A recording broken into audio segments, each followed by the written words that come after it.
Hey guys, কেমন আছো তোমরা? আশা করি সবাই ভালো আছো। সো আজকে আমি সকাল সকাল বেরিয়ে পড়েছি পাহাড়াঙ্গার উদ্দেশ্যে। আর পাহাড়াঙ্গায় যাচ্ছি কেন সেটা তোমরা গেলে দেখতে পারবে, না বলেই দিই, যেহেতু তোমরা থাম্বনেলে দেখেই নিয়েছো। সো আমি পাহাড়াঙ্গায় যাচ্ছি গোলাপ ফুল আনতে। আর গোলাপ ফুলের এখন দাম কীরকম চলছে, কী চলছে, সব এখন তোমরা দেখতে পারবে ভিডিওতে।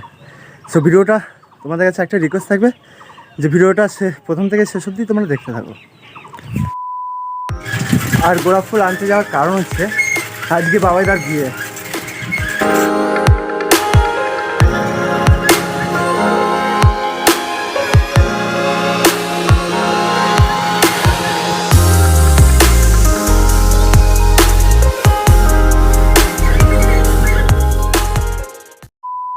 সো গাইজ, আমি ফুলটা একটা আমার বইয়ের বান্ধবীর হাজব্যান্ডের কাছ থেকে নিয়ে এসেছি, তার জন্য শুরু করতে পারিনি। তো ফুলটা আমি দেখলাম যা কুড়ি রেখে দিয়েছে, আর 8 টাকা করে পিস নেবেন, মার্কেটে চলছে 12 টাকা করে।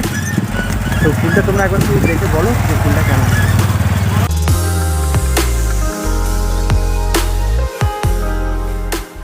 সো ফ্রেন্ডস, আমি ফুল টুল নিয়ে চলে আসলাম, আর যেখানে বিয়ে হবে মানে সেখানে চলেছি। এটা হচ্ছে প্যান্ডেল।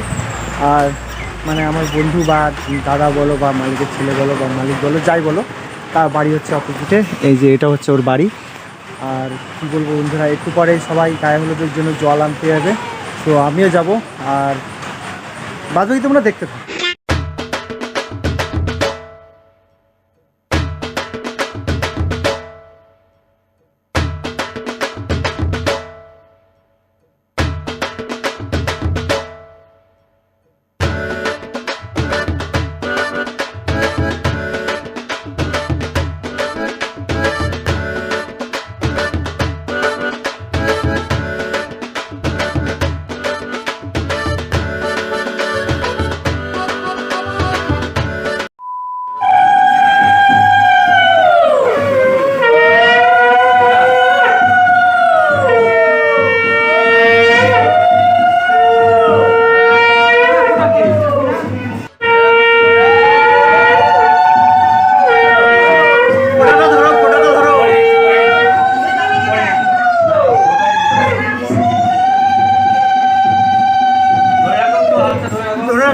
ধরে রাখো 2000 years later. তো হে গাইস, আমি তো জল আনতে দিতে পারিনি। জল আনার থেকে তারপরে আসছে ওরা, দেখো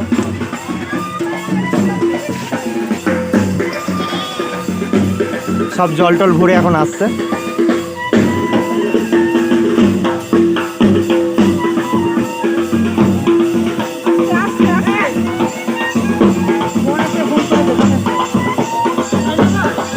হ্যাঁ, খাও, শাড়িতে লাগিও না, নোংরা আছে নিচে।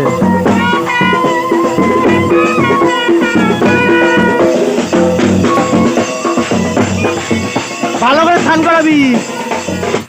সো ফ্রেন্ডস, আমি বাড়ির উদ্দেশ্যে যাচ্ছিলাম স্নান টান করার জন্য। আর আমি স্নান টান করে আবার যাচ্ছি বিয়েবাড়িতে। আর কি বলবো, আমার বাড়ি থেকে বিয়েবাড়ি কিন্তু বেশি দূর না, সাইকেলে করে 2 মিনিটের। একটু আগে চলে আসলাম, কেননা আমাকে যে বরের গাড়ি হয় ওই বরের গাড়ি আমাকে সাজাতে হবে, আর বরযাত্রীও তো যেতে হবে, তাই না? তার জন্য তাড়াতাড়ি চলে আসলাম। 2000 years later. সো গাইজ, আমাদের গাড়ি সাজানো কমপ্লিট হয়ে গেছে। আর কি বলবো, গাড়িটারি সাজিয়ে নিজেও রেডি হয়ে গেছি। জামাটা কেমন লাগছে শুধু তোমরা একবার কমেন্ট করে বলে দিও। যদি ভালো লেগে থাকে তাহলে অবশ্যই একটা লাইক করে দিও, আর চ্যানেলটি যদি সাবস্ক্রাইব না করে থাকে অবশ্যই সাবস্ক্রাইব করে আমার পাশে থেকো। তো চলো গাড়িটা কেমন সাজিয়েছি তোমাদেরকে একবার দেখিয়ে দিই।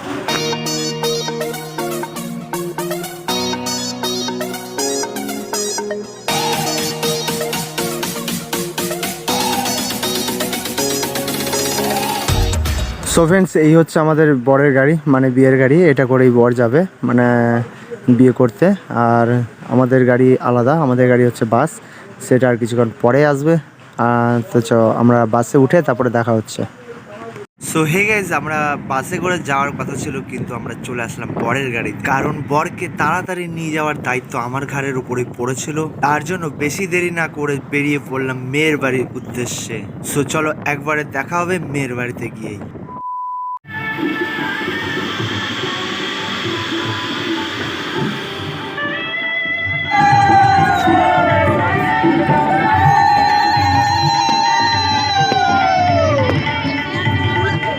তো মেয়ের বাড়িতে আসার পরে এখানে বরকে বরণ করার জন্য সবাই উঠে পড়ে লেগেছিল, আর বরের শালিরা দাঁড়িয়েছিল গেট ধরবার কারণ বাবায়ের শালিগুলো 10,000 টাকা দাবি করছিল, কিন্তু আমরা 5,001 টাকা দিয়ে গেটটা পাস করে নিলাম। শুধু ভয় লাগছিল বাবাইয়ের জুতোটা নিয়ে। বাবাই ছেলেটা খুবই সরল সাদা, জুতোটা হারিয়ে না ফেলে। কথায় বলে না, যেখানে সন্ধ্যা হয় সেখানেই বাঘের ভয়। আর বলতে বলতে আমরা ঢুকতে ঢুকতেই বাবাই জুতোটা খুলে বসেছিল, আর সাথে সাথেই জুতোটা চুরি হয়ে যায়। তোমরা খেয়াল করেছো কিনা জানি না, আমি এখানে একটা ভুল কথা বলে ফেলেছি। আসলে ওটা হবে যেখানে বাঘের ভয় সেখানেই সন্ধ্যা হয়। না, এখন এবার 250 টাকার জুতোর বদলে 5,000 টাকা পেমেন্ট করতে হবে। এই যে এখানে শালিগুলো দাঁড়িয়ে আছে দেখতে পারলে, এরাই জুতোগুলো নিয়েছিল।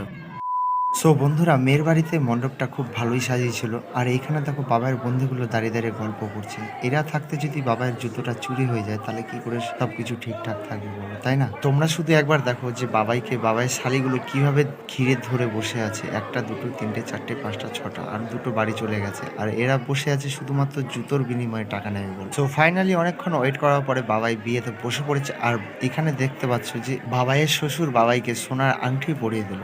তারপরে অনেক নিয়ম রীতি পালন করার পরে এখন শুরু হচ্ছে বাবাই আর তার ওয়াইফের, মানে হবু ওয়াইফের মালা বদলের পর্ব।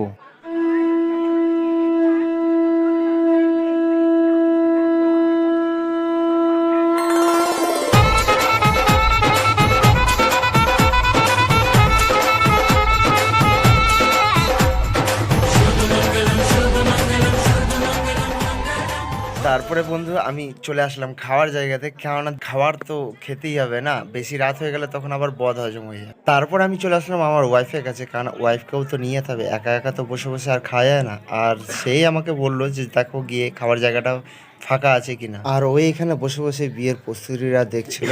তারপরে আমরা দেরি না করে বসে পড়লাম খেতে। সবার আগে আমাদের সাদা ভাত আর ডাল দিয়েছিল। সো আমি ডালটা তো নিইনি, কারণ সাদা ভাত আমার এই রাত্রেবেলা খেলে আমার অসুবিধা হয়ে যাবে, তার জন্য আমি বেশি কিছু নিইনি।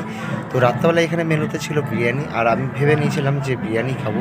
আর আমি এখানে বসে বসে ভিডিও বানাচ্ছিলাম, আর ওই পাশ থেকে 2টো ভাই আমার দিকে তাকিয়ে তাকিয়ে হাসছিল, ভাবছিল কি না কি করছি। তো সবার আগে সাদা ভাতের সাথে পড়ে গেল কাতলা পাতুরি, আর এই আইটেমটা আমি জীবনে প্রথমবার খাচ্ছি। সো দেখা যাক এই আইটেমটা খেতে কেমন হয়। দেখে তো মনে হচ্ছিল খুবই টেস্টি হবে, এবার ভগবানই জানে খেতে কেমন হবে। সো চলো সবার আগে আমি খেয়ে দিয়ে টেস্ট করে তারপরে তোমাদেরকে জানাচ্ছি যে এটা খেতে কেমন হবে। যতটা ভেবেছিলাম তার থেকে বেশি ভালো ছিল খেতে পাতুরিটা। আর এখানে খাওয়ার শেষে সবার শেষে ছোট্ট দেখে একটা স্প্রাইটের বোতল দিয়েছিল। তারপরে এখানে হচ্ছে পুরোহিত মশাই বাবাই আর বাবার বউকে খই দান করার মন্ত্র পড়ছিল, আর আমি দাঁড়িয়ে দাঁড়িয়ে সেটা শুট করছিলাম শুধুমাত্র তোমাদেরকে দেখানোর জন্য।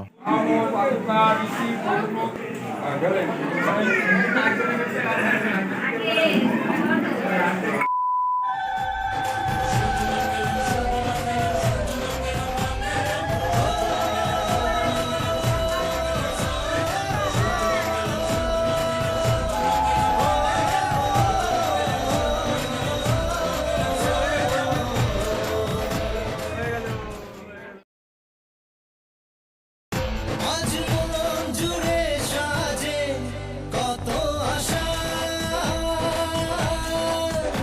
আজ মন ছুঁয়ে আছে ভালোবাসা।